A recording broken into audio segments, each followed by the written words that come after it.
Monggo like lagi. Satu lagi. 20 mungkin. Nah, ya. Baik, mulai 20, slide 20 dulu. Oh, ini tag rate ya, bukan di atas lagi. Slide 20. 20. Yang incidence yang mana, Mbak? Coba incidence rate, prevalence rate, incidence. Yang incidence. Satu lagi. 18 coba. Saya enggak bisa mengoperasikan ini. 18 coba. Nah, ini 15, slide 15, monggo. Baik, kita mulai slide ke 15 yang berkaitan dengan incidence. Untuk saudara ketahui ini nanti akan saya keluarkan di dalam ujian, tetapi bukan apa itu incidence, bukan. Hitungan terus saudara memilih jawabannya. Ada hitungan lalu saudara memilih jawabannya. Jadi saya ulangi lagi, di sini incidence rate adalah jumlah kasus baru yang terjadi di kalangan penduduk selama periode waktu tertentu.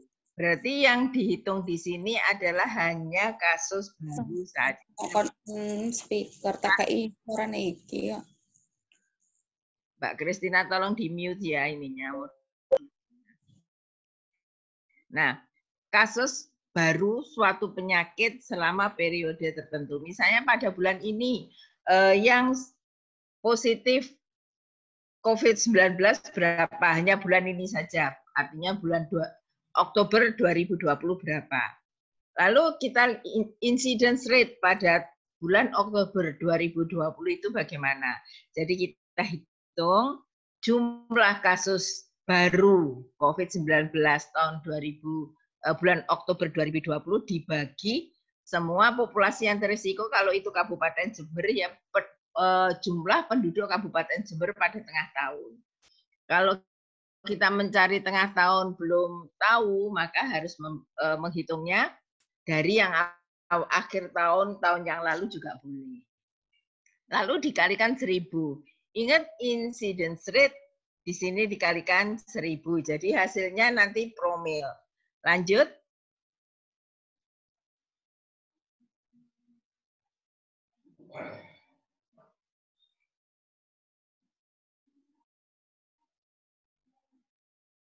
Nah, ini kalau saya contohkan, selama tahun 2009 dilaporkan 510 kasus penyakit diare di suatu kota yang berpenduduk 520.000 orang. Berapa incidence rate per 1000 penduduk pada kota tersebut selama 2009. Nah, ini penduduk dalam 1 tahun, kasusnya juga selama 1 tahun. Sehingga 510 dibagi 520 dikalikan 1000 ketemunya 0,879 per 1000. Jadi ini nanti ketemunya promil. Nah, sebagai catatan ini tolong diingat-ingat untuk penyakit akut misalnya influenza, penentuan incidence rate-nya tidak sulit karena waktu terjadinya dapat diketahui dengan pasti. Tetapi untuk penyakit yang timbulnya tidak jelas, waktu ditegakkan diagnosis yang pasti diartikan sebagai waktu mulainya penyakit itu menjadi epidemi. Nah, seperti ini. Lanjut. Kemudian incidence rate selalu dinyatakan dalam hubungan dengan periode waktu seperti bulan, tahun, dan seterusnya. Jadi sesuatu yang berkaitan dengan incidence rate apa? Incidence rate selalu dinyatakan dalam hubungan dengan periode waktu tertentu seperti bulan, tahun, dan seterusnya. Bila penduduk dalam ancaman penyakit untuk waktu terbatas, misalnya terjadi epidemi, epidemi itu adalah wabah atau KLB, kejadian luar biasa. Maka periode terjadinya kasus baru sama dengan periode epidemi. Nah, epideminya berapa lama? Jumlah selama epidemi itu yang disebut dengan kasus baru. Tidak harus terbatas waktu dari bulan ke bulan. Misalnya ada KLB penyakit demam berdarah dimulai bulan Februari dan berakhir bulan Maret. Nah, kasus yang dihitung incidence rate-nya berapa mulai Februari sampai Maret, ada kejadian luar biasa demam berdarah, kasusnya berapa dibagi dengan jumlah penduduk yang berisiko, yaitu jumlah penduduk di tempat itu, misalnya Kabupaten Jember, ya di tempat Kabupaten Jember. Kemudian dalam praktek epidemiologi, incidence rate pada umumnya dipakai untuk mengukur frekuensi penyakit yang dialami sekelompok masyarakat. Bila incidence pada sekelompok masyarakat lebih tinggi daripada kelompok yang lainnya, kelompok tersebut mempunyai risiko lebih tinggi. Jadi kalau incidence rate-nya lebih tinggi, berarti di situ kelompok penduduk yang di situ risiko kena penyakit tersebut akan lebih tinggi juga. Misalnya penyakitnya demam berdarah, ternyata incidence rate yang ada di kota Jember, di kecamatan kota lebih tinggi, maka berarti penduduk yang tinggal di kecamatan kota di Kabupaten Jember ini merupakan penduduk yang risikonya lebih tinggi daripada penduduk dari kecamatan di luar 3 kecamatan kota di Kabupaten Jember. Gitu. Lanjut.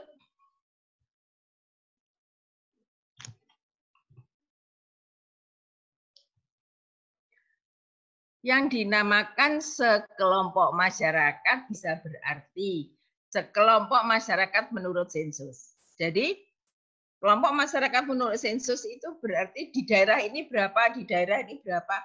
Bisa berdasarkan desa, bisa berdasarkan kota, mana kabupaten kota, bisa berdasarkan provinsi, berdasarkan sensus.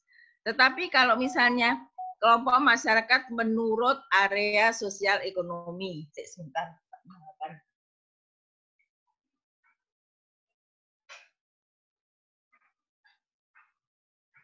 Kalau misalnya ini masyarakat menurut area sosial ekonomi, berarti ya sosial ekonomi menurut sosial pertanian misalnya, kelompok daerah pertanian, perkebunan, atau barangkali kalau di sini ada industri gamping di Puger, lalu barangkali ada nelayan. Nah, itu kelompok menurut area sosial ekonomi.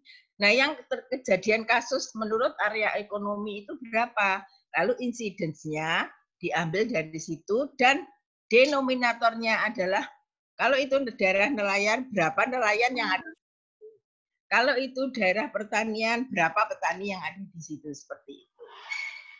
Kemudian ini ada sekelompok masyarakat yang bisa diartikan masyarakat perdesaan atau perkotaan. Tadi sudah saya singgung, di Jember ini ada 3 kecamatan kota. Nah, itu yang disebut dengan daerah perkotaan, Kecamatan Sumbersari, Kecamatan Kaliwates, dan Kecamatan Patrang. Itu bisa disebut sebagai perkotaan. Nah, yang pedesaan yang mana? Bisa di daerah di luar 3 kecamatan itu. Kemudian bisa juga sekelompok masyarakat wilayah negara, provinsi, kabupaten, kecamatan, desa, dan sebagainya. Ini berdasarkan administrasi wilayah. Bisa jadi kabupaten atau kota, berarti di situ wilayahnya sak kabupaten, sak kota. Bisa jadi kecamatan, desa, dan sebagainya. Ada pula yang disebut sekelompok masyarakat sekolah.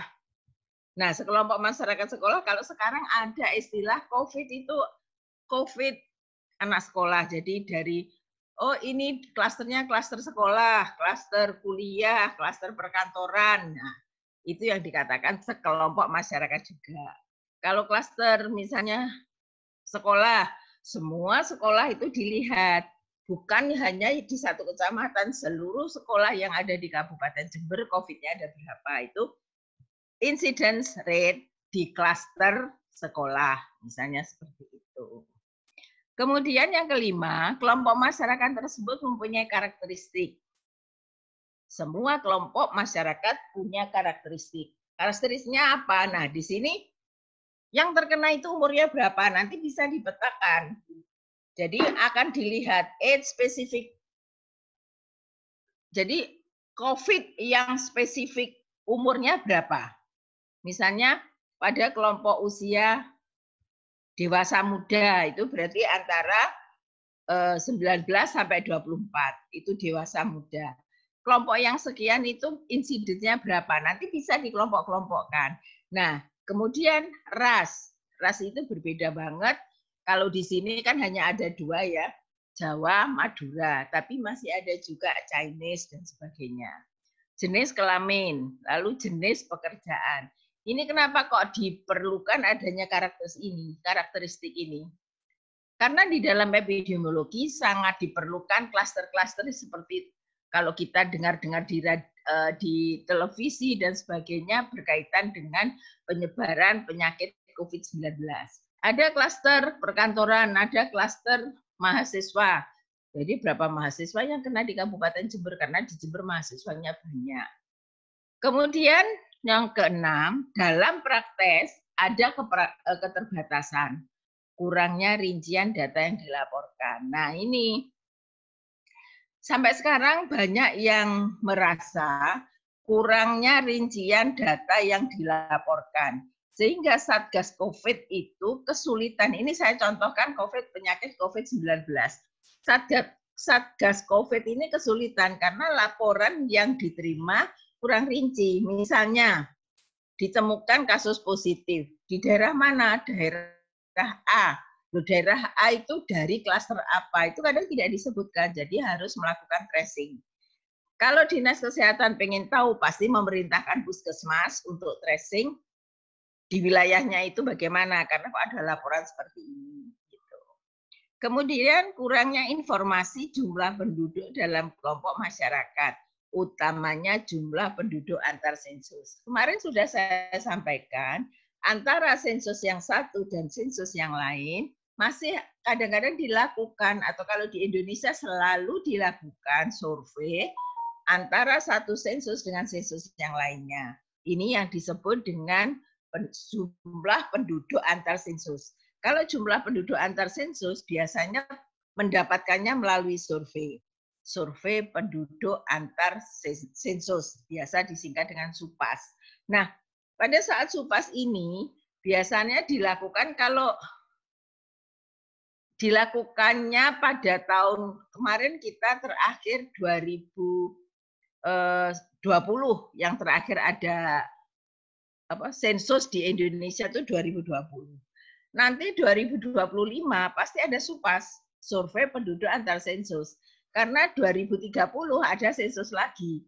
Jadi di tengah-tengah itu pasti ada SUPAS, survei penduduk antar sensus. Nah, ini kurangnya informasi jumlah penduduk dalam kelompok masyarakat. Jadi kalau jumlah penduduk antar sensus namanya kan diambil dari survei. Jadi informasi kelompok masyarakat, misalnya, kita mencari jumlah penduduk antar sensus kelompok nelayan, nggak akan dijumpai dari hasilnya dari SUPAS, karena pada SUPAS itu yang dihitung adalah kecamatan, desa dan sebagainya, tidak berdasarkan kelompok masyarakat petani, kelompok masyarakat pedagang dan sebagainya. Ini kalau kita mencari seperti itu pada jumlah penduduk antar sensus tidak akan dijumpai. Lanjut.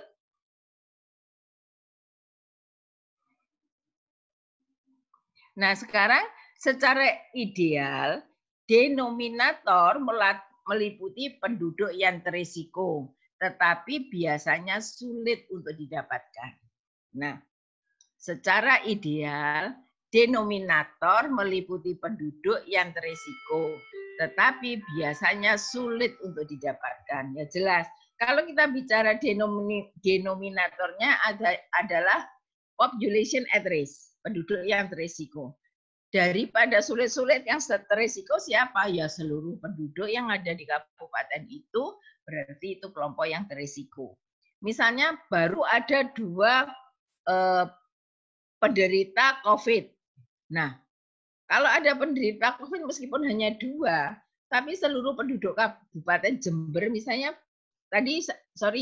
yang 2 orang tadi misalnya Kabupaten Jember sudah ditemukan 2 penderita penyakit COVID-19.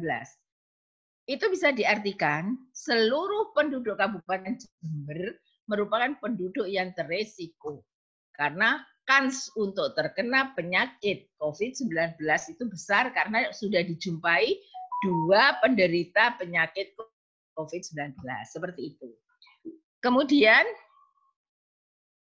jangka waktu yang dipakai biasanya tahun kalender. Tetapi jangka waktu lain juga bisa digunakan asal bisa dijelaskan. Jangka waktu lain itu yang bagaimana? Ini kan kita tahun kalender. Misalnya, incidence rate penyakit demam berdarah tahun 2019. Incidence rate penyakit diare tahun 2019. Itu tahun kalender. Tetapi bisa juga kalau ada pandemi seperti ini kurun waktunya bukan tahun 2020 nanti. Berapa penderita COVID tahun 2020 bukan.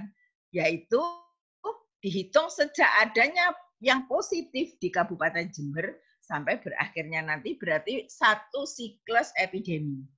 Tidak harus tergantung dari tahun kalender seperti itu. Misalnya COVID ini nanti selesai bulan April tahun depan, berarti tahun yang di sini diberlakukan adalah mulai bulan Maret sampai dengan bulan Februari, bulan April tahun yang akan datang. Seperti itu. Nah, sekarang sering dikacaukan dengan prevalence rate yang benar. Jadi prevalence rate, bedanya prevalence rate dengan incidence rate itu bagaimana?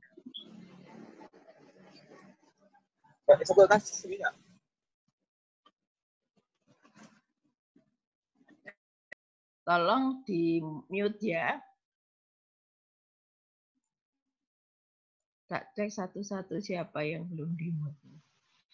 Nah, karena kita harus tahu apa itu incidence rate dan apa itu prevalence rate.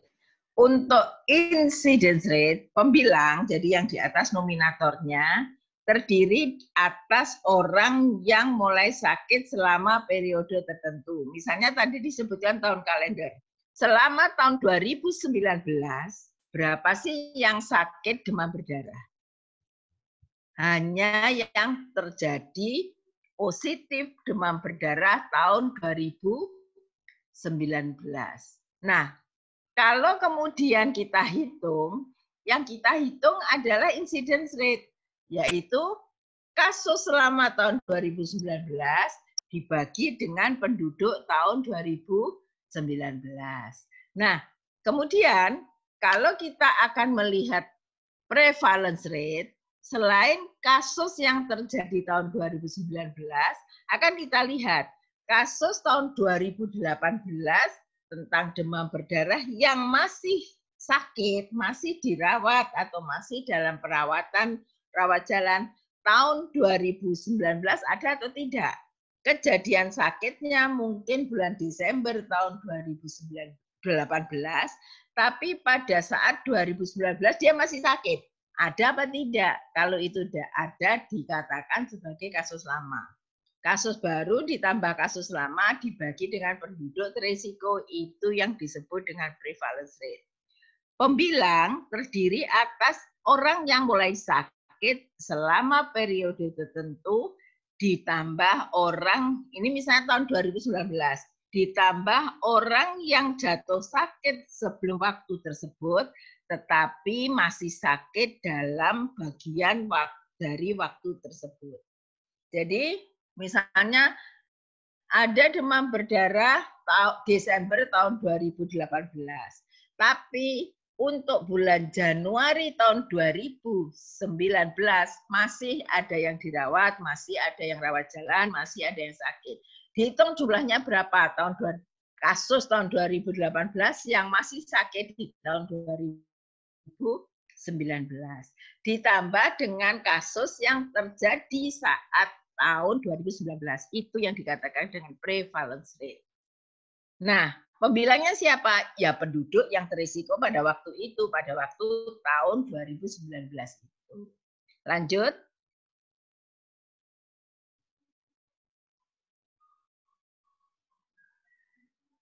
Monggo Mbak Dia lanjut. Sekarang ini, kita bicara prevalence rate. adalah jumlah kasus baru ditambah jumlah kasus lama suatu penyakit yang terjadi di kalangan penduduk pada periode waktu tertentu dibagi penduduk yang berisiko dalam waktu yang sama. Rumusnya adalah jumlah kasus baru ditambah kasus lama suatu penyakit pada suatu periode waktu.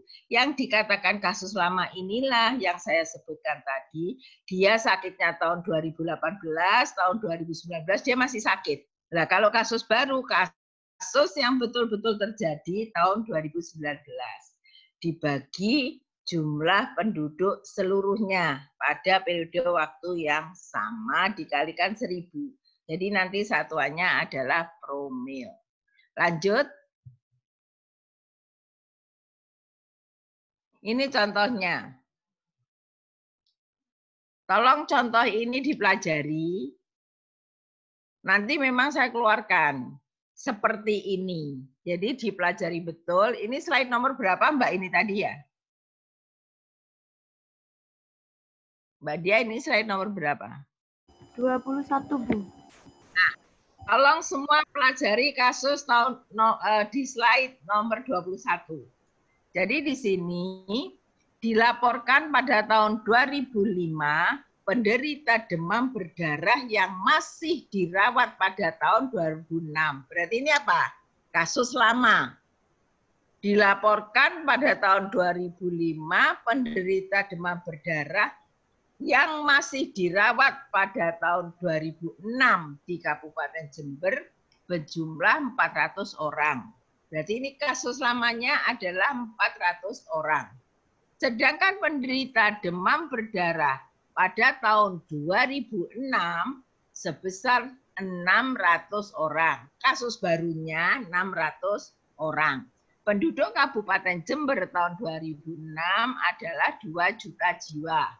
Pertanyaannya, berapa incidence rate dan berapa prevalence rate? Nah, ini nanti kasus seperti ini saya jadikan menjadi 2 pertanyaan untuk memudahkan saudara mendapatkan nilai. Pertanyaan tadi, saya sebutkan kasusnya seperti ini. Kalimatnya persis seperti ini. Saya minta dicarikan incidence rate-nya. Kemudian soal yang berikutnya, pada kasus yang sama, tolong dicarikan berapa prevalence rate-nya. Jadi untuk satu slide ini ada 2 pertanyaan yang saya yakin saudara bisa jawab. Kemudian lanjut slide nomor, belum, jawabannya belum. Slide nomor 21 masih ya, tolong dibuka semua slide 21. Jadi di sini incidence rate-nya adalah kasus baru dibagi jumlah penduduk yang berisiko atau jumlah penduduk seluruhnya dikalikan 1000. Berarti kasus barunya 600 dibagi 2 juta dikalikan 1000 ketemu 0,3 promil. Kemudian prevalence rate itu tadi kan jumlah kasus lama ditambah dengan jumlah kasus baru dibagi 2 juta. Maka ketemunya dikalikan 1000 ketemunya adalah 0,5 promil. Nah, dengan demikian ini sudah dapat 2 pertanyaan dari sini saya. Nah, dapat 2 pertanyaan, insidensnya berapa, prevalensinya berapa. Tolong betul-betul dipelajari slide nomor 21 ini. Kemudian berikutnya lanjut slide 22. Monggo semua dibuka slide ke-22.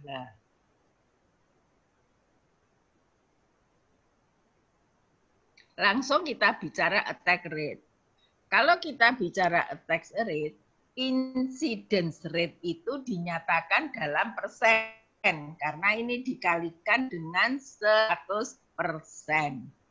Incidence rate dalam persen yang diterapkan pada suatu kelompok penduduk dalam suatu waktu terbatas, misalnya pada saat epidemi, itu yang dikatakan dengan attack rate. Jadi attack rate adalah incidence rate yang dinyatakan dalam persen. Kalau tadi incident prevalence semua dinyatakan dalam promil karena konstantanya adalah 1000.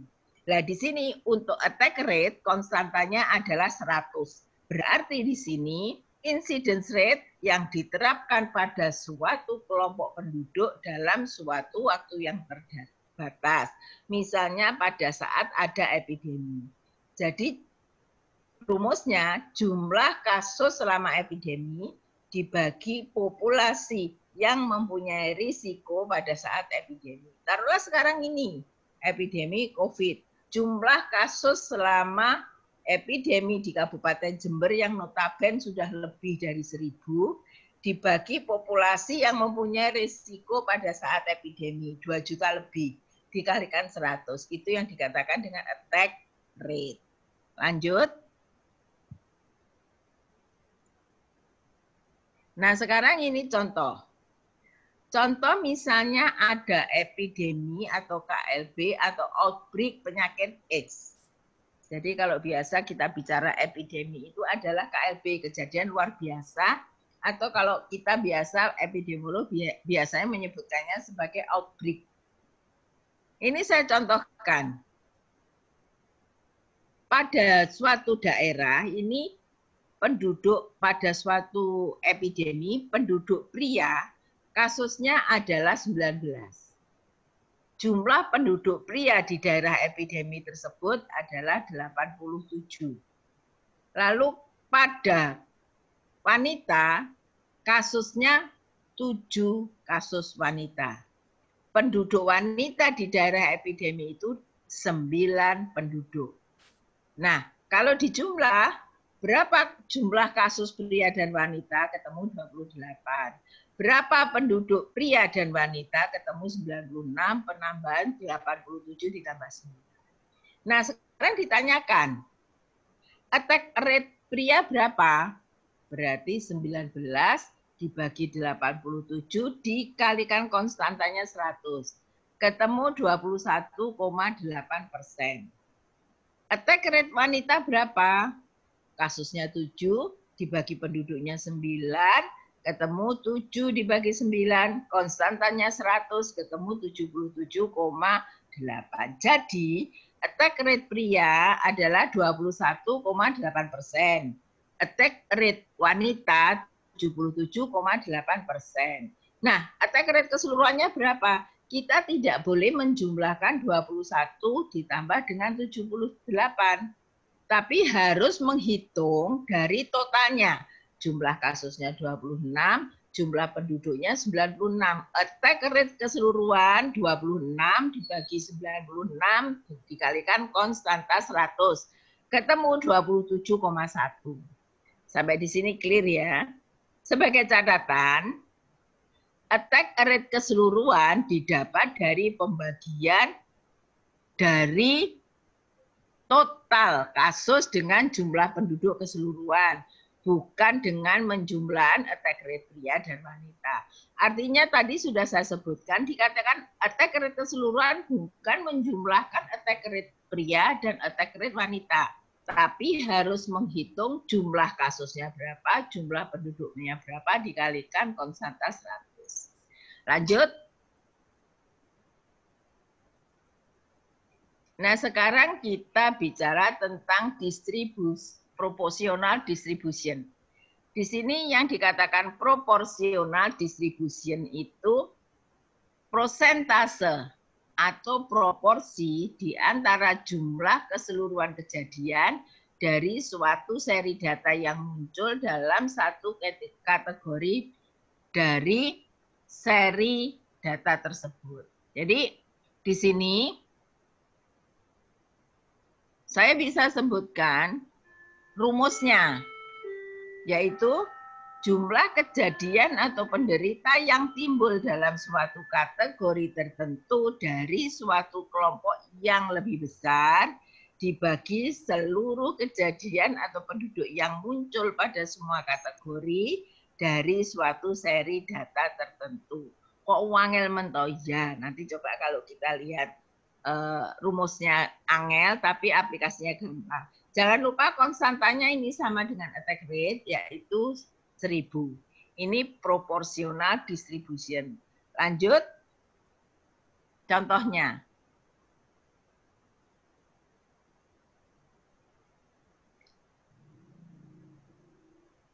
Monggo slide 25.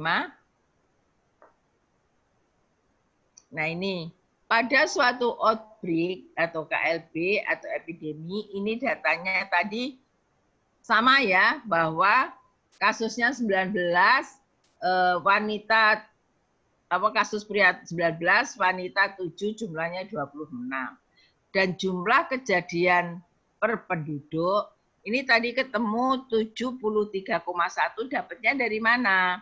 Karena ini proporsi, ingat proporsi ya. Jadi yang dibagi itu adalah jumlah kasus yang sakit, penduduk yang sakit. Jadi di sini proporsi pria berapa? 19 dibagi jumlah yang sakit secara keseluruhan adalah 26. 19 dibagi 26 dikalikan konstanta 100 ketemu 73,1. Kemudian yang wanita berapa? 7 dibagi 26 dikalikan 100. Ketemunya berapa? 26,9. Karena ini proporsional, kalau dijumlahkan proporsi pria dan proporsi wanita harus sama dengan 100%. Ingat ini harus sama dengan 100%. Lalu di sini distribution proporsional ini digunakan bila dalam satu kejadian tidak mungkin menghitung incidence rate dan tidak bisa diinterpretasikan sebagai suatu risiko paparan. Jadi bukan rate. Kalau rate kan risiko yang terpapar. Kalau orangnya yang kena 2, yang terisiko berapa? Nah, itu paparan, risiko paparan. Tapi kalau proportional distribution ini bukan risiko paparan. Selama pembilang dan penyebut dinyatakan sebagai persen dari suatu data, dapat dijumlahkan. Jadi kalau kita melihat tadi kan kalau attack rate tidak bisa dijumlahkan attack rate pria dan attack rate wanita untuk melihat attack rate secara keseluruhan. Tetapi kalau kita bicara mengenai distribusi proporsional ini, bahwa proporsi pria berapa, proporsi wanita berapa, proporsi pria dan wanita kalau dijumlahkan harus 100%. Gitu. Lanjut.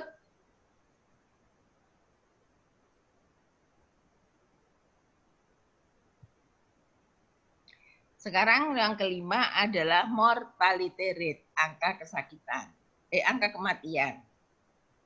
Suatu ukuran frekuensi terjadinya kematian dalam suatu kelompok masyarakat tertentu selama periode waktu tertentu. Rumusnya, jumlah orang di dalam kelompok masyarakat tertentu selama periode waktu tertentu yang mati karena sebab apapun. Ini yang disebut oleh crude death rate, angka kematian kasar. Jadi sebab sakit apapun, jumlah yang mati berapa dibagi dengan jumlah penduduk. Tapi kalau kita akan mencari cause specific death rate, kematian oleh sebab tertentu, misalnya kematian karena COVID, maka di sini berbeda. Jangan menghitung semua jumlah kematian seluruh sebab. Yang kita hitung nominatornya adalah kematian karena COVID, misalnya. Kematian karena demam berdarah, kematian karena penyakit jantung, misalnya seperti itu. Jadi cause specific death rate, kematian yang disebabkan oleh sebab-sebab penyakit tertentu. Nah, untuk crude death rate, konstantanya, crude death rate angka kematian kasar, konstantanya adalah 1000. Sedangkan cause specific death rate, kematian karena sebab-sebab tertentu, konstantanya adalah 100.000.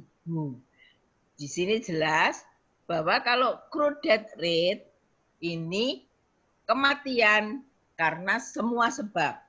Kalau cause specific death rate, kematian karena sebab-sebab tertentu. Nah, kalau yang crude death rate, konstantanya 1000, kalau cause specific death rate, konstantanya 100.000. Jelas ini ya. Lanjut. Sebentar, Bu.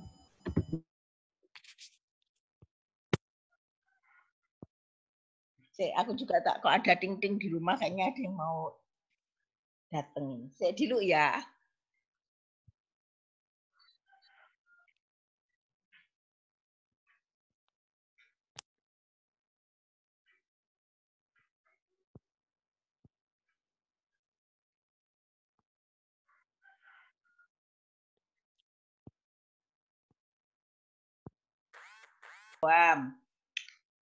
Nganterin mangga, katanya panen mangga, alhamdulillah.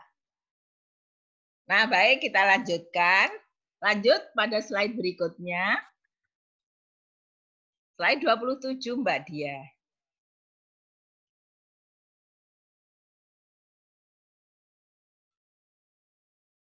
Monggo. Nah, ini contohnya. Pada suatu daerah yang berpenduduk 212.000 dari 1.900 penduduk yang mati, 4 diantara karena penyakit X. Jadi ada kematian 1.900 orang dari penduduk 212.000 orang. Nah, dari 1.900 tadi, yang 4 adalah karena penyakit X.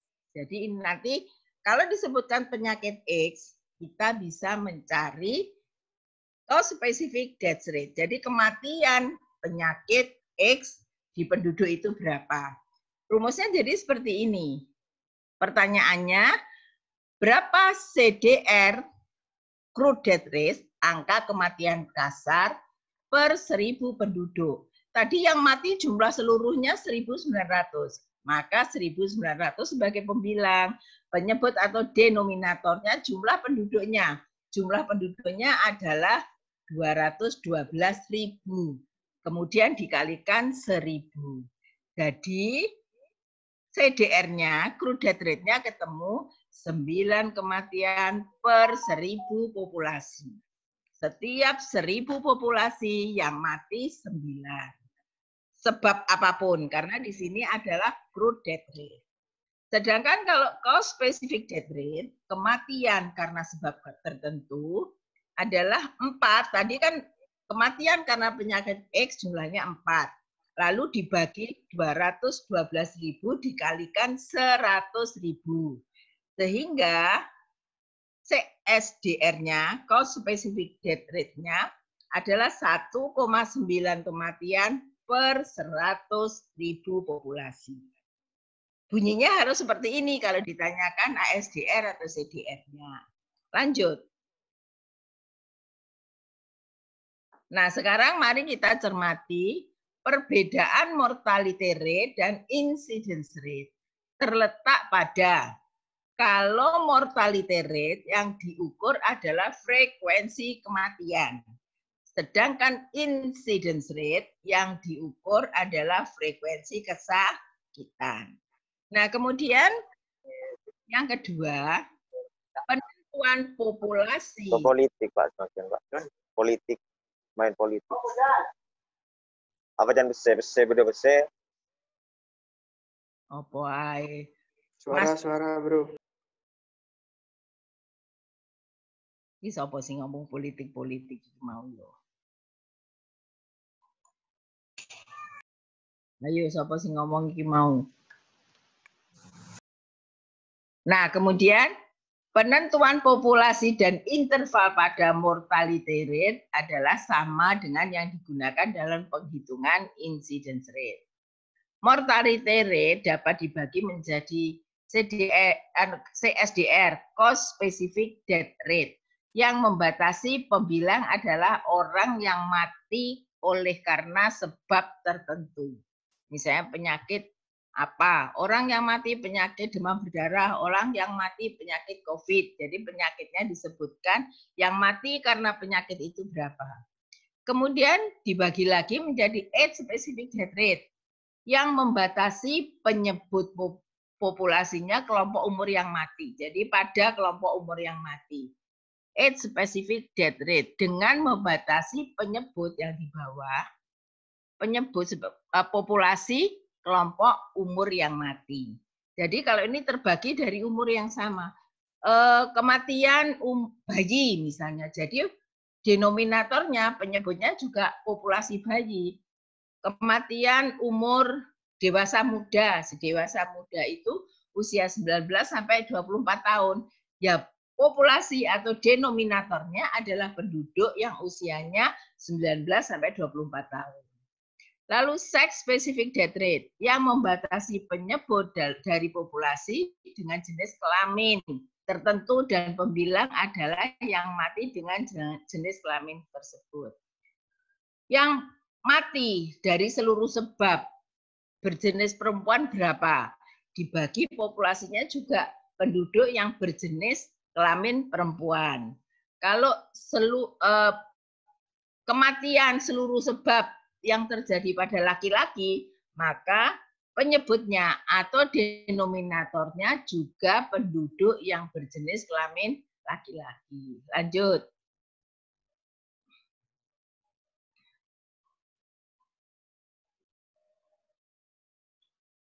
Kita sekarang bicara mengenai rasio, slide 29, Mbak. Rasio adalah suatu pernyataan frekuensi relatif dari timbulnya suatu kejadian dibandingkan dengan kejadian yang lain. Misalnya, jumlah siswa kelas 6 yang sudah diimunisasi dibanding dengan siswa kelas 6 yang tidak diimunisasi pada suatu sekolah tertentu. Difahami ini. Jumlah frekuensi relatif ya dari timbulnya suatu kejadian dibandingkan dengan kejadian yang ada di situ. Jadi misalnya jumlah penduduk, sekarang itu musimnya rapid test ya. Jumlah anak sekolah, seluruh anak sekolah, misalnya kelas 1 sampai kelas 6, yang dilakukan rapid test dibanding dengan siswa sekolah dari kelas 1 sampai kelas 6 yang tidak di rapid test. Lalu dikalikan dengan konstanta. Jadi rumusnya adalah X per Y dibagi Y per Y per Y kan 1. Berarti X per Y berapa? Hasilnya kan seperti itu. Jadi di sini adalah jumlah kejadian orang dan lain-lain yang memiliki satu atau lebih ciri-ciri tertentu dalam kurung X dibagi jumlah kejadian orang dan lain-lain yang memiliki satu atau lebih ciri-ciri tertentu, tapi ciri pembilang. Ini bilang tidak sama dengan penyebut. Kalau rate kan pembilang merupakan bagian dari penyebut. Rumusnya X per Y. Ini lalu dikalikan konstanta. Jadi konstantanya sama dengan 1. Jadi X per Y dibagi Y per Y. Maka ketemunya berapa? Y per Y kan 1. Jadi konstantanya adalah 1. Dengan demikian kita sudah bicara berkaitan dengan rasio. Contoh slide nomor 30.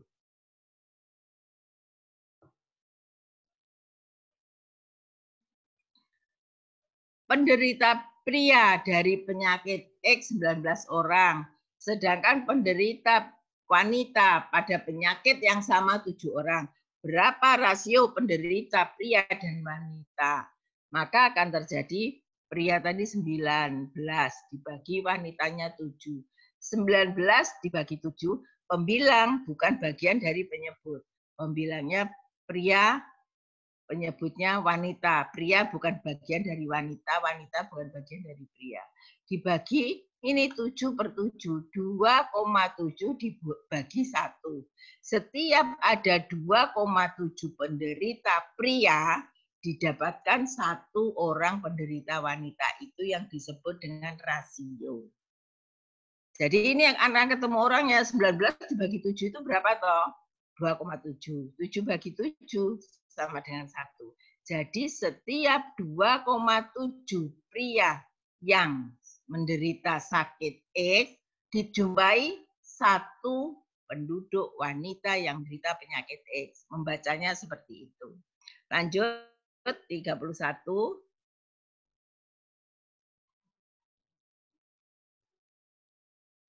Sebagai catatan, populasi dan jangka waktu yang dipakai harus dijelaskan seperti pada rate. Jadi untuk rasio ini tadi harus ada penjelasan populasi dan jangka waktu yang dipakai. Populasinya siapa, jangka waktunya tahunan, bulanan, atau bagaimana harus dijelaskan. Penyebut bukan populasi yang menanggung risiko seperti pada perhitungan rate. Artinya kalau rate kan penyebut atau denominatornya adalah population at risk, penduduk yang berisiko. Kalau ini enggak, penyebut bukan bagian dari pembilang. Pembilang bukan bagian dari penyebut. Biasanya kedua harga, pembilang dan penyebut, dibagi pula dengan penyebut, sehingga salah satu harga pada rasio tersebut akan sama dengan 1. Seperti rumus yang tadi, 19 dibagi 7, dibagi 7/7 juga. Seperti itu. Ini terakhir mungkin, monggo selesai. Kita akan membuka slide yang materi yang berikutnya. Monggo Mbak, 32 selesai ya ini ya.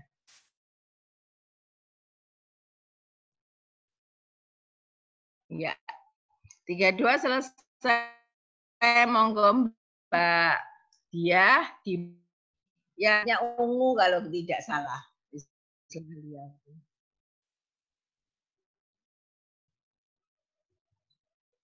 Monggo.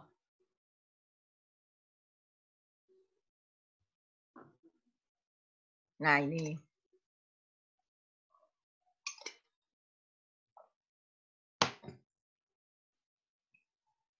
Ini nanti kalau tidak selesai kita bicarakan pada hari Jumat. Hari Jumat tidak selesai. Kalau sudah selesai ganti materi terakhir tentang screening. Lalu kalau nggak selesai kita lanjutkan hari Kamis berikutnya. Berikut kita membahas kisi-kisinya, soal-soal yang akan kita bicarakan di dalam, akan saya keluarkan di dalam ujian. Setuju ya? Iya, Bu. Atau nggak usah kasih kisi-kisi? Jangan, Bu, kasih aja. Kasih aja, Bu. Kasih aja, Bu. Biar bisa buat belajar, Bu. Iya, Bu, biar dapat 100 semua. Kalau dikasih soal. Iya, Bu. Oke. Nanti saya lihatnya. Soalnya juga udah selesai kok, tinggal ngirimkan ke Enggak apa-apa.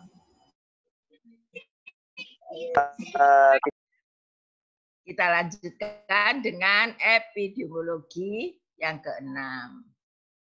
Ini adalah pertemuan kita yang ke-6.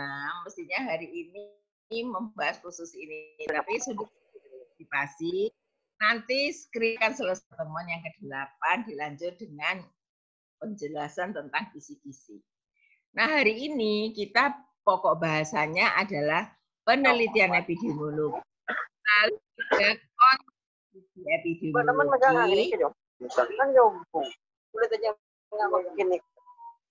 Jajale ojo ngomong dhewe pas.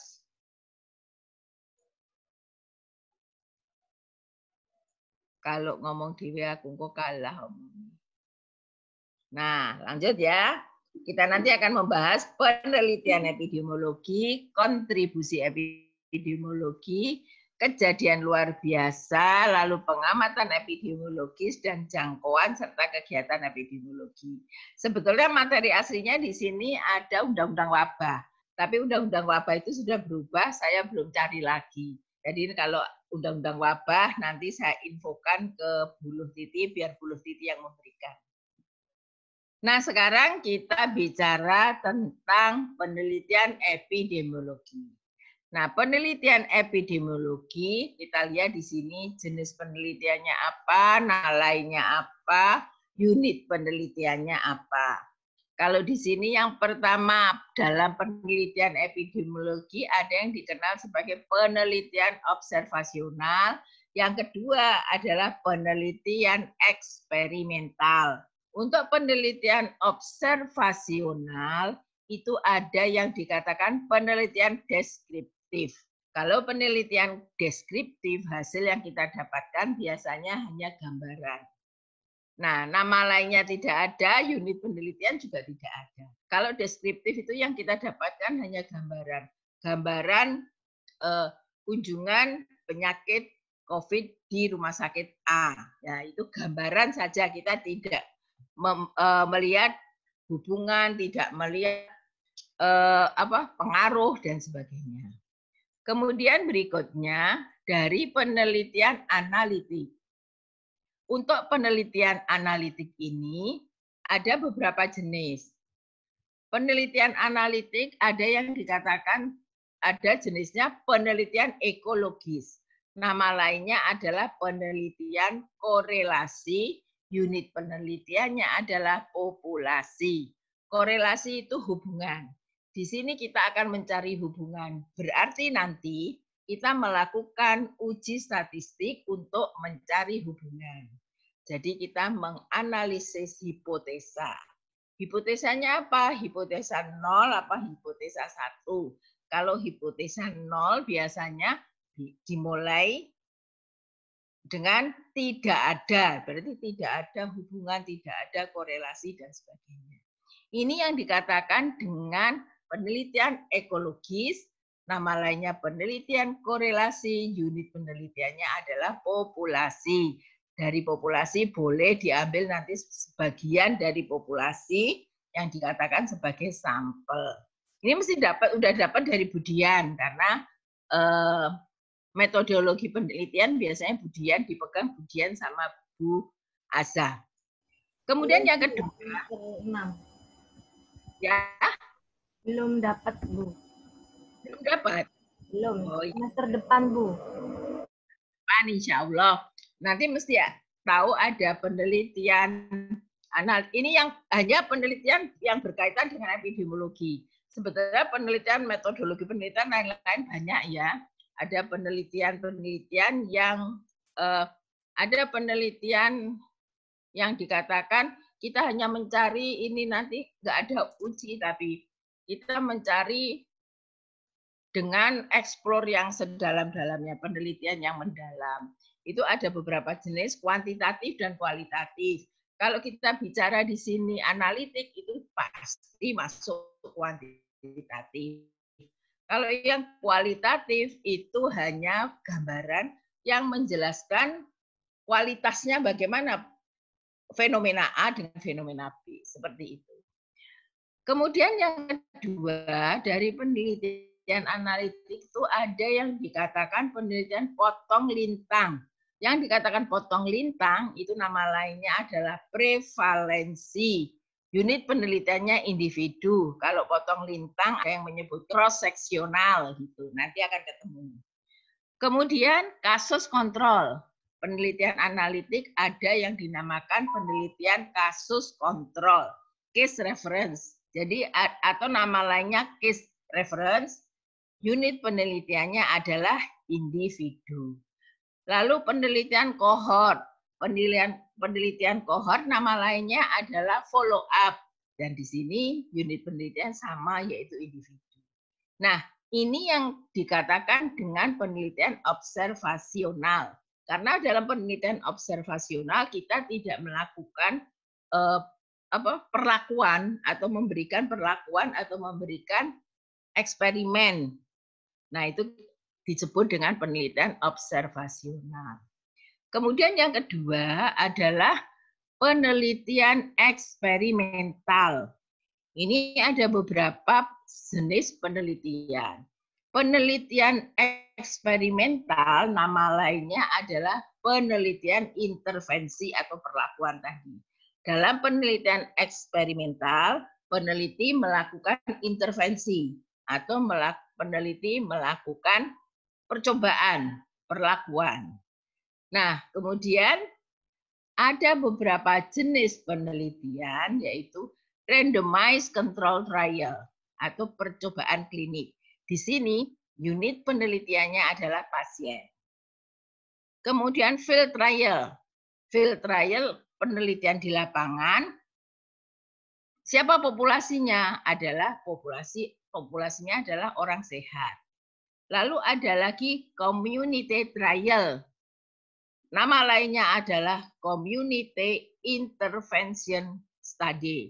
Jadi di sini unit penelitiannya adalah komunitas. Komunitas apa? Bisa jadi komunitas nelayan, komunitas petani, komunitas perkebunan, komunitas jalan kaki, boleh. Nah, kemudian berikutnya, slide berikutnya.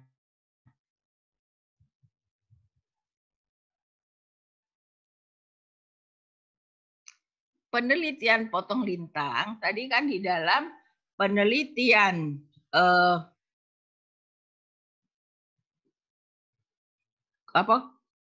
penelitian observasional, ada yang dikatakan penelitian potong lintang yang merupakan bagian dari penelitian analitik. Nah, penelitian potong lintang atau cross seksional adalah penelitian untuk memperoleh gambaran sesaat dari situasi yang diamati, sehingga yang diperoleh hanya keadaan pada saat itu dan menguraikan distribusi dan frekuensi karakteristik kesehatan di dalam masyarakat.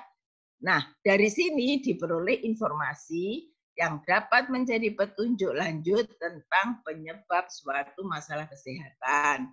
Biasanya penelitian ini disebut sebagai penelitian survei. Jadi yang dikatakan cross seksional sesaat. Kalau saudara mempunyai variabel independen dan variabel dependen, itu diteliti pada saat yang sama, sehingga dikatakan potong lintang. Tapi begitu geser waktu sedikit, kita sudah tidak bisa menggunakan data itu, karena datanya hanya untuk sesaat saja ini. Bahwa data yang diamati itu untuk situasi sesaat, sehingga yang diperoleh hanya keadaan pada saat itu untuk menguraikan distribusi dan frekuensi karakteristik kesehatan di dalam masyarakat. Sehingga kalau kita misalnya kita punya kayu panjang, lalu dipotong melintang. Nah, potongan itu kan hanya berlaku untuk potongan itu saja. Tidak bisa bergeser sesuai perjalanan waktu, data itu sudah tidak bisa dipakai lagi. Seperti itu kalau kita bicara mengenai penelitian cross-seksional. Kemudian ada lagi yang dikatakan penelitian kasus kelola atau di sini case control. Ini masih merupakan bagian dari penelitian analitik. Disebut juga penelitian sebagai penelitian retrospektif karena melihat ke belakang. Karena penjajakan hubungan kausal dilakukan secara retrospektif. Jadi dilakukan ke belakang. Dilakukan dengan memilih kelompok kasus yang diteliti, baru kemudian memilih kelompok kontrolnya. Namanya case control, jadi kelompok kasusnya yang mana, kelompok kontrolnya yang mana. Yang kita teliti adalah kelompok kasus, penelitiannya kita lihat ke belakang. Trace ke belakang, namanya itu adalah retrospektif. Nah, lanjut. Dari kelompok kasus dan kontrol ini dilakukan identifikasi faktor-faktor keterpaparan yang telah terjadi pada saat pada mereka sehingga mendapat kemungkinan jatuh sakit. Intinya begini, dari kelompok kasus dan kontrol yang dilakukan identifikasi, faktor keterpaparan yang terjadi pada kasus dan kontrol tersebut itu bisa mendapatkan kemungkinan dia juga jatuh sakit. Artinya kontrol itu bisa, kelompok kontrol bisa jadi juga jatuh sakit gitu. Untuk memilih kasus dan kontrol perlu dipakai kriteria diagnosis untuk mendapatkan mereka yang sesuai dengan statusnya. Dalam penelitian ini dikenal istilah odds ratio, hubungan antara faktor keterpaparan dengan kasus kelola yang mempunyai bentangan rentang nilai 0 sampai 1. Nah, kalau kurang dari 1, itu disebut sebagai faktor protektif. Artinya kalau nilainya kurang 1, berarti dia terproteksi. Kemudian kalau nilainya lebih dari 1, berarti dia sudah terkena risiko sakit atau faktor risiko. Nah, ini nanti akan dijelaskan lebih lanjut oleh Bu Lohtiti berkaitan dengan odds ratio dan sebagainya. Kemudian penelitian kohor. Penelitian kohor ini disebut juga sebagai penelitian incidence atau penelitian prospektif. Kalau tadi penelitian retrospektif, penelitiannya kita men-trace ke belakang. Kalau ini penelitian prospektif, maka di sini metode memungkinkan mengamati bagaimana suatu faktor keterpaparan berlangsung hingga memungkinkan terjadinya efek atau penyakit. Nah, di sini jelas penelitian kohort dilihat ke melakukan ke depan. Kalau penelitian kasus kelola dari ini dilihat ke belakang bagaimana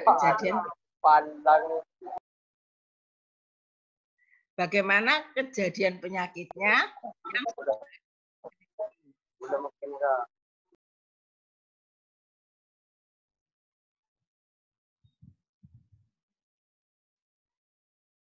ini untuk Mas Tri Laksono ini posisi di mana ini, Mas? Halo? Trihari Laksono. Ini posisi di mana kok rame? Kuliah, Jadi beda, tolong nanti kalau keluar di ujian difahami. Bagaimana kasus kelola, penelitian kasus kelola dan kasus kontrol, kasus kohor. Kalau kasus namanya itu penelitian proses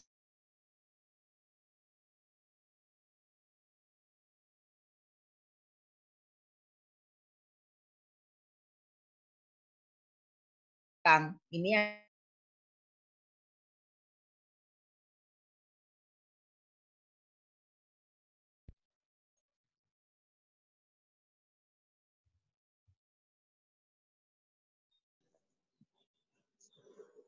monggo Mbak Dia. Nah, sekarang kita melihat tujuan, tipe, dan penyelidikan epidemiologi. Kita lihat dulu. Tujuan penelitian itu apa? Kalau tujuan penelitian kita untuk mempelajari dan mengukur kejadian, distribusi, kemajuan kesehatan, dan penyakit pada suatu populasi. Mempelajari, mengukur kejadian, distribusi, kemajuan kesehatan, dan penyakit pada suatu populasi.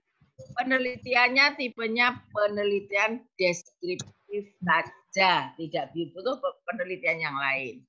Metodenya adalah analisis data kematian dan kesakitan, dikumpulkan secara baik, secara rutin, dan melalui atau bisa juga melalui studi kasus. Kalau studi kasus berarti kita melakukan survei. Tapi ingat, penelitiannya hanya satu ini, deskriptif saja. Untuk apa? Mempelajari dan mengukur kejadian, distribusi, kemajuan pada suatu populasi. Nah, kemudian berikutnya ada penelitian yang bertujuan untuk menyediakan data yang akan memberikan kontribusi. Untuk menyediakan data yang memberikan kontribusi. Jadi di sini ada 3 penelitian yang bisa dilakukan untuk memenuhi tujuan menyediakan data yang akan memberikan kontribusi. Ini kalau melalui penelitian deskriptif dilakukan dengan metode analisis data kematian seperti di atas kan, dan kesakitan dikumpulkan secara rutin dan melalui studi kasus. Dan di sini membantu memformulasikan hipotesa sebab-sebab penyakit dan sebab-sebab sehat. Ini gabungan antara ini dengan ditambah formulasi hipotesa. Tapi untuk menyediakan penelitian, untuk menyediakan data yang akan memberikan kontribusi, bisa juga dilakukan secara tipe penelitian analitik. Metodenya adalah retrospektif atau prospektif atau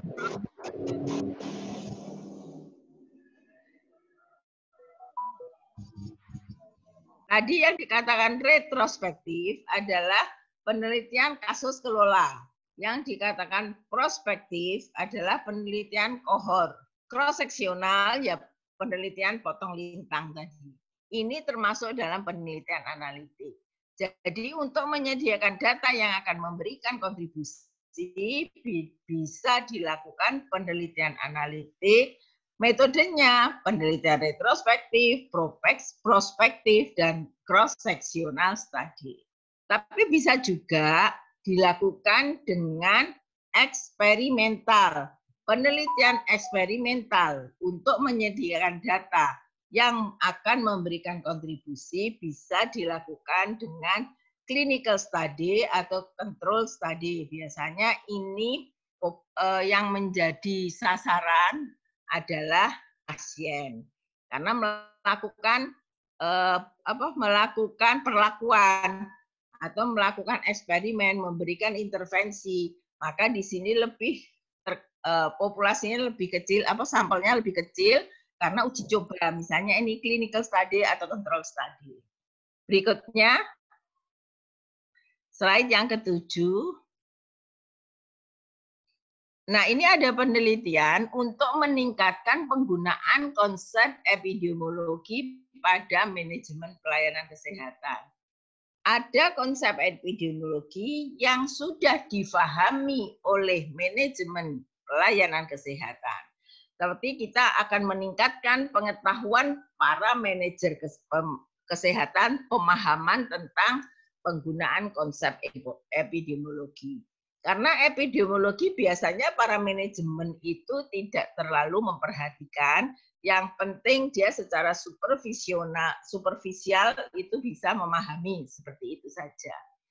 Misalnya di sini untuk meningkatkan penggunaan konsep epidemiologi pada manajemen pelayanan kesehatan bisa dilakukan secara deskriptif, bisa analitik, bisa juga eksperimental. Sama dengan tadi penelitian yang untuk mencari data epidemiologi tadi. Kemudian metodenya apa? Pada deskriptif, metode yang digunakan adalah memberi gambaran pada data morbiditas dan mortalitas dalam wilayah pelayanan dalam kelompok diagnosa yang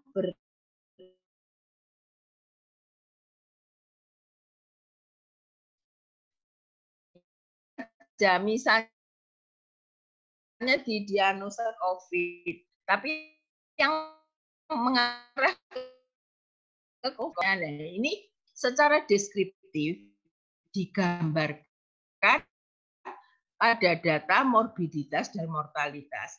Sekarang spesifik banget ya, ada sesak-sesak sedikit, langsung kalau masuk ke UGD, keluarga harus tanda tangan, dia dinyatakan sebagai penderita COVID seperti itu. Ini yang agak spesifik ya, adanya COVID-19 itu. Padahal seharusnya tidak seperti itu. Nah, sekarang kemudian kita lakukan dengan analitik. Untuk meningkatkan penggunaan konsep epidemiologi pada manajemen pelayanan kesehatan, kita lakukan penelitian analitik. Apa yang dilakukan? Menentukan arus pasien dalam kategori penyakit, spesifikasi penyakit, penetrasi pasar, dan segmentasi pasar. Kalau dikatakan segmentasi pasar, jangan dibayangkan segmentasi pasar, oh ini pasarnya menengah ke atas, menengah bukan yang itu. Segmentasi pasar misalnya age specific rate. Jadi sesuai umurnya. Yang sakit berdasarkan umur, berdasarkan jenis kelamin seperti tadi kita sebutkan, berdasarkan pekerjaannya dan sebagainya. Lalu kalau penetrasi pasar bisa jadi anak sekolah yang kemudian positif COVID, dia pulang menulari keluarganya. Itu yang disebut dengan penetrasi pasar dalam hal penyakit ini. Kemudian untuk meningkatkan penggunaan konsep epidemiologi pada manajemen kesehatan bisa dilakukan dengan penelitian eksperimental. Dalam penelitian eksperimental ini, identifikasi pasar pelayanan kesehatan baru harus dilakukan. Area riset untuk pengembangan dan demografi. Misalnya, sebetulnya kalau kita, misalnya ada rumah sakit Balung, pasarnya siapa sih? Pasarnya ya orang-orang sekitar Balung. Kalau itu berkaitan dengan BPJS, ya para peserta BPJS yang ada di daerah sekitar rumah sakit Balung. Nah, tetapi ini akan melakukan riset untuk pengembangan dan demografi. Misalnya, jangan sekitar Balung aja, dia melakukan pendekatan pada BPJS. Bagaimana kalau daerah Ambulu masuk ke wilayah kami? Bagaimana kalau daerah Tanggul masuk ke wilayah kami? Jangan langsung lari ke kota, misalnya seperti itu. Nah, ini yang disebut dengan eksperimental, dicoba. Saya buka untuk melayani BPJS yang dari Ambulu, misalnya saya manajemen dari Rumah Sakit Balung, dari Ambulu. Karena Ambulu relatif masih ceruk pasar yang bisa kita ambil, misalnya seperti itu. Lanjut. Sekarang kontribusi epidemiologi. Nah, apa saja sih kontribusi epidemiologi? Kalau kita lihat, epidemiologi ini bisa ilmu yang bisa digunakan untuk segala macam. Untuk penyakit menular, untuk penyakit tidak menular, untuk epidemiologi, macam-macam. Epidemiologi dari masyarakat miskin itu bisa kita lakukan dengan kaidah-kaidah epidemiologi. Sekarang kita masuk pada kontribusi epidemiologi terhadap lingkungan. Kontribusi epidemiologi terhadap lingkungan dilakukan dengan 4 cara. Yang pertama, identifikasi faktor-faktor penyebab. Semua metode epidemiologi dapat digunakan untuk mengidentifikasi faktor-faktor penyebab atau bahaya yang timbul. Kenapa demikian? Karena semua metode epidemiologi ini bisa mengidentifikasi faktor penyebab atau etiologinya bagaimana. Dilihat dari mana? Durasi. Kalau kita kuman baru masuk sampai timbulnya sakit, misalnya masa inkubasinya berapa hari. Nah, itu bisa untuk melihat, mencari faktor penyebabnya. Diarenya baru masuk beberapa jam sudah diare. Nah, ini pasti bukan karena apa-apa, mungkin juga karena keracunan. Kalau misalnya ini 3 hari, 3 hari ini diare, penyebabnya apa? Oh, kalau 3 hari barangkali ini disentri amoeba, misalnya seperti itu. Kemudian yang kedua, ini kan kontribusi epidemiologi terhadap lingkungan bisa dilakukan 4 cara. Yang pertama, identifikasi faktor penyebab. Yang kedua, monitoring kecenderungan dan perubahan. Epidemiologi digunakan untuk memonitor dampak kesehatan dari bahaya lingkungan. Nah, ini yang penting. Epidemiologi digunakan untuk memonitor dampak kesehatan dari bahaya lingkungan. Lah, lingkungannya itu bahayanya dari mana? Misalnya saya contohkan saja, ada pabrik tahu.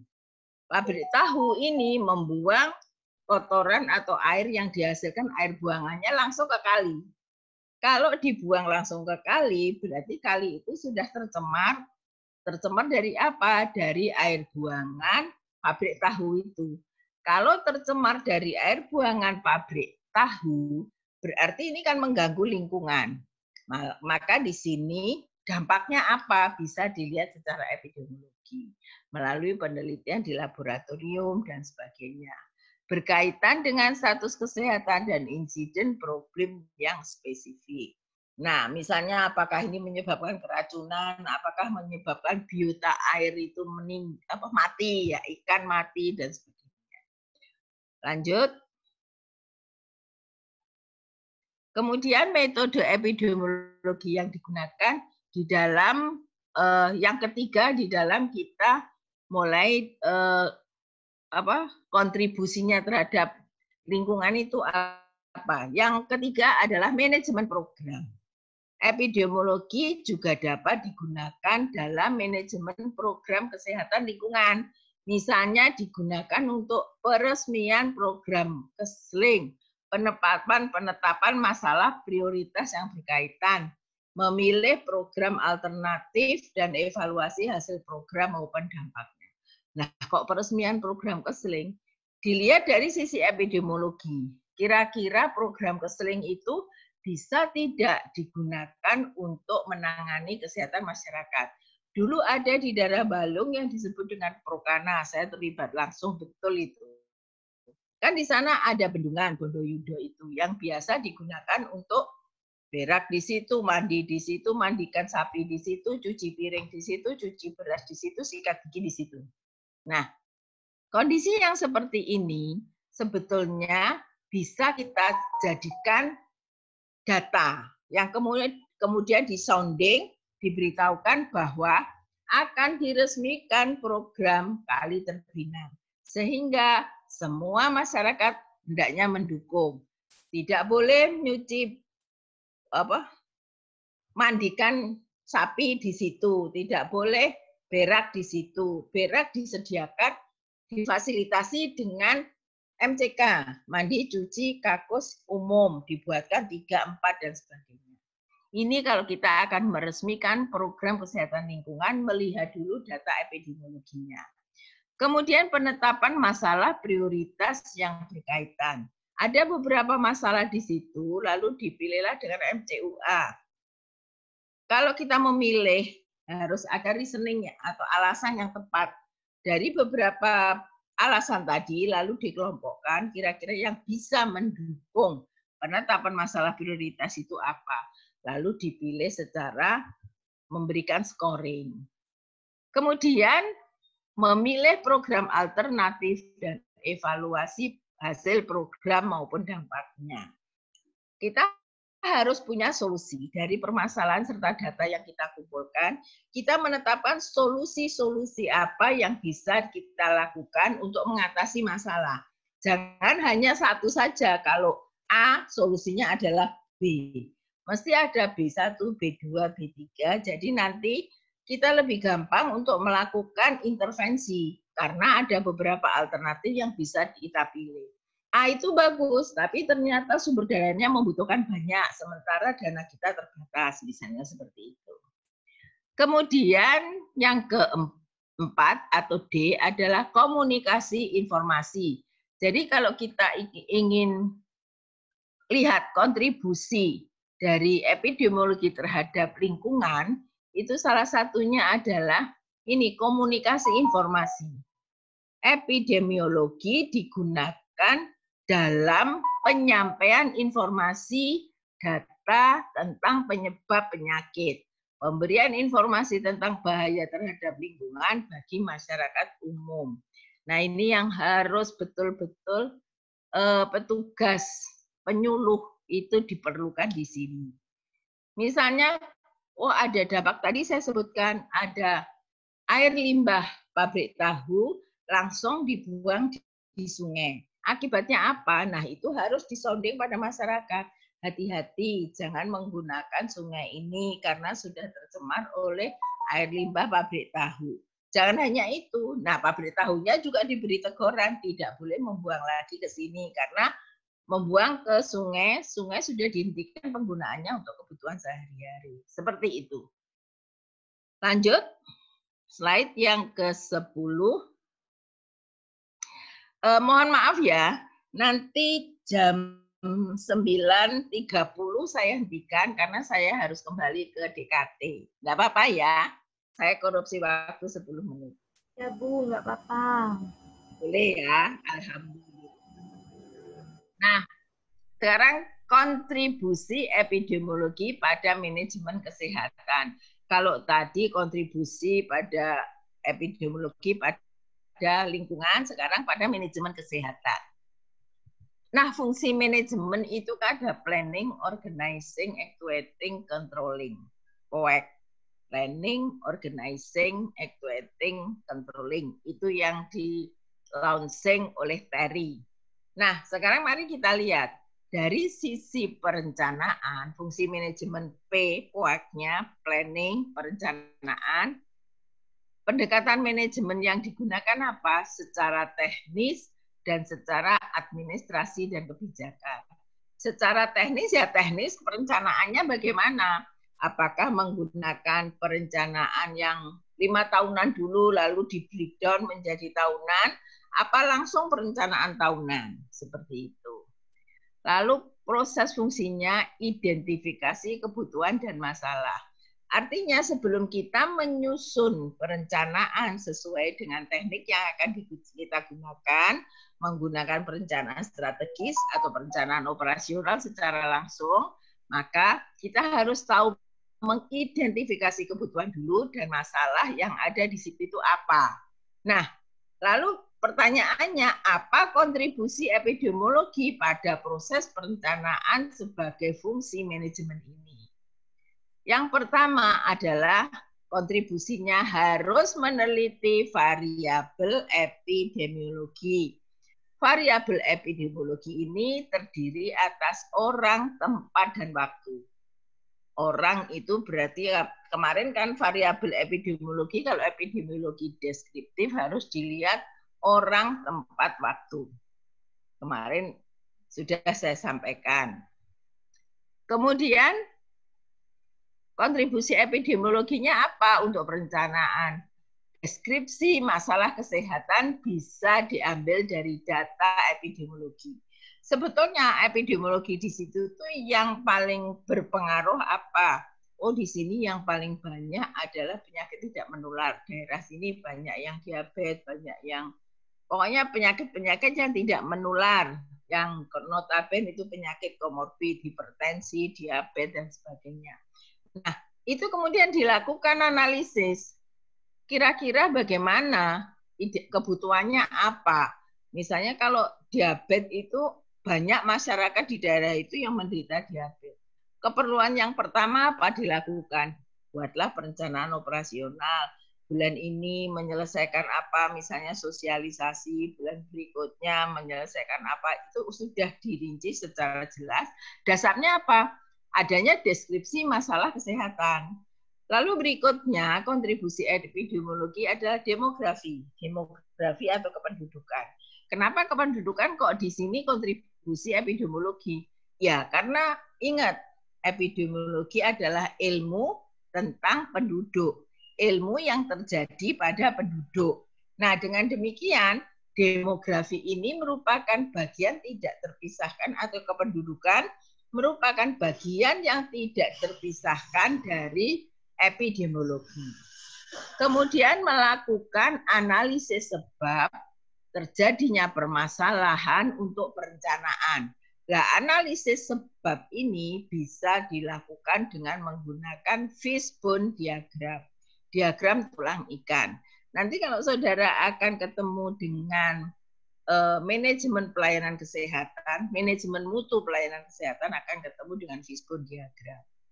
Kemudian berikutnya, kalau ini perencanaan dengan pendekatan administrasi dan kebijakan, bisa dilakukan proses dengan menentukan prioritas, menetapkan sasaran, pelaksanaan kegiatan di dalam pencapaian tujuan. Dalam menentukan prioritas, yang harus dilihat adalah perkiraan sebab. Apa sih yang menjadi sebab dari permasalahan itu? Yang pertama adalah besar kerugiannya seberapa. Dilihat, ini kok sampai rugi. Besar kerugiannya seberapa yang ditimbulkan adanya kegiatan ini.